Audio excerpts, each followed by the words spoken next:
waiting for.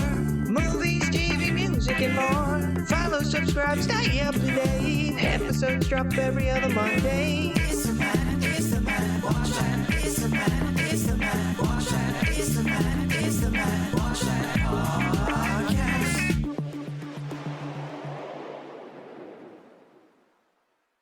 Welcome to the Matt Watch That podcast, the place for reviews, rants, and randomness. I'm your host, Matt Seroski, filmmaker, film fan. Each episode, I'm going to watch a movie or TV pilot that I probably should have seen but never got around to. It could be a recent favorite, critic's choice, or cult classic. To join in on the conversation, follow me on Twitter, Instagram, and Facebook at Matt Seroski. You can subscribe to my YouTube page where I'll post videos and clips from the show. If you have any opinions on what I've discussed, or suggestions as to what I should see next, use the hashtag MattWatchThat on social. Before we start, I had the pleasure of seeing Spider-Man Across the Spider-Verse. There's part of me that wants to explode with verbal diarrhea about how much I appreciate this movie. It was so enjoyable, visually stunning. The idea of literally bringing comic books to life is fully realized in this movie. Sony Pictures Animation has raised the game again, and a shoo-in to win Best Animated Feature. The voice acting is so fitting for these characters. Shameik Moore, Haley Steinfeld, Brian Tyree Henry, Laura Velez, Mahershala Ali, just all around solid cast. And there's just too many to mention. Daniel Pemberton is back to man the score. I'm not sure if it was a conscious decision, but it seems that more live instrumentation was used this go-around. It made things feel bigger, more intense. There's still plenty of the electronic sounds that were featured in the first movie, but amped up this time. The music enhances every scene. I could not imagine the film without it. The soundtrack is incredible. I can't get the song Calling out of my head. There are a lot of Easter eggs, so keep your eyes out. If you're not familiar with the world, it won't take anything away. It just enhances the experiences for those in the know. Now, there was a cliffhanger, which should be expected, since we already knew a sequel was in development. But it's still a satisfying ending, which also leaves you wanting more. Spider-Man Across the Spider-Verse is a masterpiece in filmmaking. Go see it. On to the main attraction. Each review will end with a ranking out of 5 stars. 1 star is skip it, 2 stars watch at your own risk, 3 stars standard fare, 4 stars worth checking out, and 5 stars must see. Now, if I give a title 5 stars, it doesn't mean I'm comparing it to Casablanca, Jaws, or Seinfeld. I rank titles based on other movies or TV series in that genre and at that time period. On this episode of the podcast, I'll be reviewing The Boss Baby from 2017. So how'd I miss it? I'm not really sure. I've always liked animation, always tried to keep up with it, but for some reason this one just flew under the radar. It was directed by Tom McGrath, who helmed Madagascar, Madagascar Escape to Africa, Madagascar 3, Europe's Most Wanted, and Megamind. The screenplay was written by Michael McCullers, who scribed Austin Powers, The Spy Who Shagged Me, and its sequel, Goldmember, Undercover Brother, Thunderbirds, Baby Mama, and Hotel Transylvania 3, Summer Vacation. It stars Alec Baldwin as the Boss Baby. A Long Island native, he studied at the Tisch School of the Arts of New York University and was later part of the Actors Studio. His first acting gig was on the soap opera The Doctors, where he performed in 6 episodes. He had a few roles in TV movies before transitioning to the big screen in Forever Lulu. In 1986, he made his Broadway debut in Loot with Zoe Wanamaker. 2 years later, he had an eventful year starring in She's Having a Baby, Beetlejuice, Married to the Mob, Working Girl, and Talk Radio. He's since appeared in The Hunt for Red October, Alice, Malice, The Juror, Mercury Rising, Pearl Harbor, and The Aviator. He returned to television with the series 30 Rock, where he was nominated for Outstanding Lead Actor in a Comedy Series 7 times, winning twice. Now, I've already spoken about controversial actors in a previous episode, so I'm not going to rehash that. The shooting on the set of Rust is a tragedy. If there was any chicanery, or proper protocols weren't followed, then people should be held responsible. but I don't believe that someone should be prosecuted just because they're an outspoken critic of a political opponent who he did a spot-on impression of. I'll let more important people decide that outcome. The rest of the cast includes Steve Buscemi, Jimmy Kimmel, Lisa Kudrow, and Tobey Maguire. This is something to look out for. There is an homage to the television series Batman from 1966, when Tim tips back the head of a bust, presses a button which reveals two poles that his parents slide down. So let's jump into it. Tim Templeton is an imaginative child who enjoys going on adventures in deep space, under the sea, and in the jungle, all within the confines of his suburban home. For the past 7 years, he's lived an idyllic life with his parents, Ted and Janice. They work in the marketing department at Puppy Co. Even though they have demanding jobs, they always make enough time for Tim. While tucking in their son to sleep, they ask if he would like a younger sibling. But Tim says he's fine with the way things are. But it made him wonder, where do babies come from? Then, one day, he found out. It was a taxi. Or at least, that's what his imagination thought up. He came donned in a suit and immediately started giving orders. Wants a toy, needs a bottle, there's a poopy diaper. And if he wasn't satisfied, he would have a fit. Ted and Janice were wrapped around the little terror's finger. Tim was not. He asks to speak with his parents about the new baby, who he believes there is something weird about. He wears a suit, carries a briefcase. What's up with that? At bedtime, Tim waits for his parents, but they've fallen asleep from exhaustion. Then he overhears the baby talking on a chatter toy phone about how important the mission is to the company. Here's a quote without context. "The people of Long Island do not know how to make an iced tea." The Boss Baby was an amusing film. It's been a while since I've watched a DreamWorks animation movie because I don't think I've ever seen their new mobile logo. But since Shrek, they've always approached their projects with a bit of snark, and this continues that tradition. Being the baby of the family, I didn't have the good fortune of experiencing a younger sibling, but I can just imagine how disruptive it would have been to a household. I have played The Sims, and those first few days with a baby are rough. The new Growing Together pack with infants has improved the gameplay, but they're just so needy. Anyway, the voice acting was fine. There were a few characters that I had to look up who performed the voices, but others were much more distinctive. There's no mistaking Alec Baldwin or Steve Buscemi, but I do prefer when voice acting is done by professional voiceover artists, Broadway stars, or actors who manipulate their voices to suit the character versus just using their speaking voice. The animation was colorful, fantastical. Pixar seems to try to replicate environments as photorealistically as possible, whereas DreamWorks has a particular quality that's unique.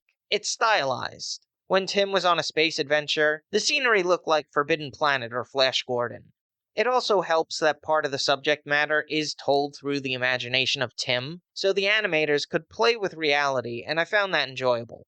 There were many different styles incorporated into the movie. They also did a couple of parodies of films, which are common with DreamWorks.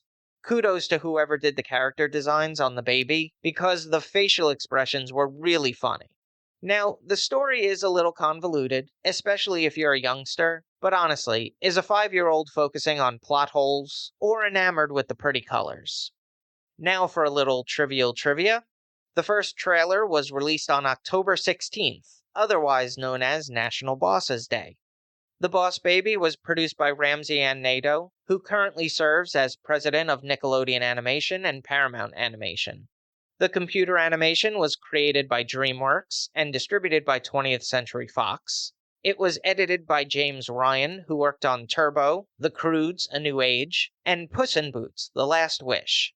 The score was composed by Hans Zimmer, who won 2 Academy Awards for Best Achievement in Music Written for Motion Pictures, Original Score for The Lion King, and Dune Part 1. He's also been nominated for Rain Man, As Good as It Gets, The Preacher's Wife, The Thin Red Line, Gladiator, Sherlock Holmes, Inception, Interstellar, and Dunkirk. This is his 5th collaboration with Tom McGrath after the Madagascar trilogy and Megamind. And Steve Mazzaro, whose filmography includes The Amazing Spider-Man 2, The SpongeBob Movie, Sponge on the Run, and The Boss Baby 2, Family Business. The soundtrack featured songs by The Beatles, Elvis Presley, Fred Astaire, and Kool and the Gang. The end credits include a cover of What the World Needs Now Is Love, performed by Missy Hale. The runtime is 1 hour 37 minutes. It had a budget of $125 million and grossed $528 million at the box office. It was nominated for 1 Oscar at the 2018 Academy Awards. It's the 12th DreamWorks animation film to be nominated for Best Animated Feature. A television series, The Boss Baby: Back in Business, was released in 2018. It aired for 4 seasons, 49 episodes, plus 1 special.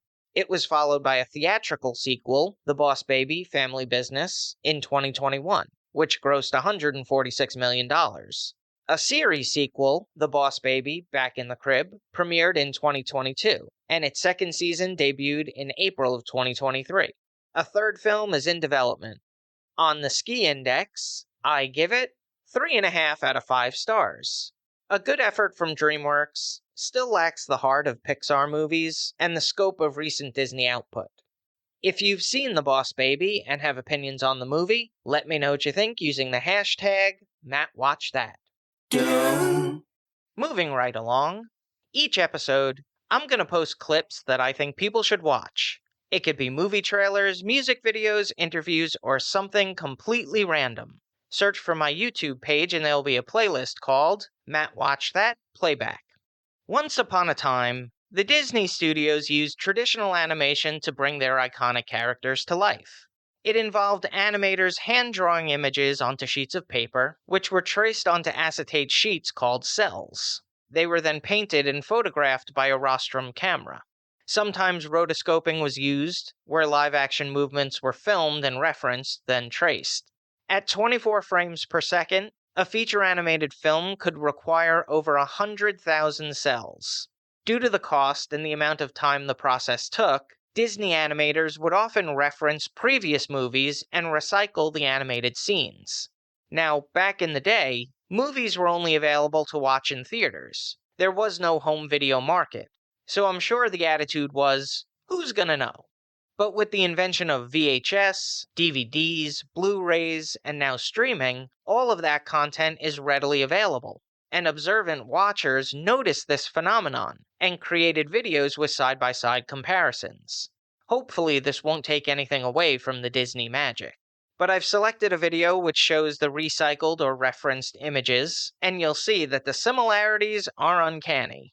It's available in the Matt Watch That Playback playlist on YouTube. Check it out. Now it's time for the recommendation. Yes, that's the word recommendation with Matt in the middle. I'm going to end each podcast with my own recommendation of a movie or TV series. Today I'm talking about Batman, the Animated Series. Co-created by Eric Radomski and Bruce W. Timm, and based on the character by Bob Kane and Bill Finger. It was also influenced by the live-action features directed by Tim Burton, and included the use of Danny Elfman's Batman theme over the intro. It tells the story of billionaire Bruce Wayne and his alter ego Batman, who battles the rogues gallery of Joker, Penguin, Catwoman, Two-Face, the Riddler, Mr. Freeze, Scarecrow, and the original creation to the series, Harley Quinn, all with the backdrop of Gotham City. It features the voice acting of Kevin Conroy, Lauren Lester, Ephraim Zimbalist Jr., and Mark Hamill. I didn't watch the series in its original incarnation. It debuted in 1992, and I was in junior high, so it wasn't considered cool to watch anything animated, which was still viewed as a child's medium. So wanting to appear hip and fresh, I avoided it, though I still snuck in feature-length animated movies and never gave up on Looney Tunes. I had intended to do a Matt Watch That episode on the series, but I had gotten to the point where I forgot how to just enjoy watching something without having to do work associated with it. I think I've found a good balance now. But anyway, if you're a Batman fan, it's such a great series. It's still appropriate for a younger audience, but it's definitely more film noir inspired. The stories don't feel juvenile. The animation was fantastic, especially for a television series. I mean, you compare it with other cartoons that were out there at the time, and this is some high-quality work. They also highlight some minor characters like Mad Hatter and Dr. Hugo Strange, both of whom would make their live-action debut in the TV series Gotham. Batman the Animated Series was on for 2 seasons, 85 episodes from 1992 to 1995. The series is currently streaming on Max. That's all for this edition of Matt Watch That. Thanks for listening to me babble. You can follow me on Twitter, Instagram, and Facebook at Matt Seroski. You can subscribe to my YouTube page where I'll post videos and clips from the show. If you have any opinions on what I've discussed, or suggestions as to what movie or TV pilot I should see, use the hashtag MattWatchThat on social. Head over to mattseroski.com for the latest news and updates, and come back next time for the reviews, rants, and randomness.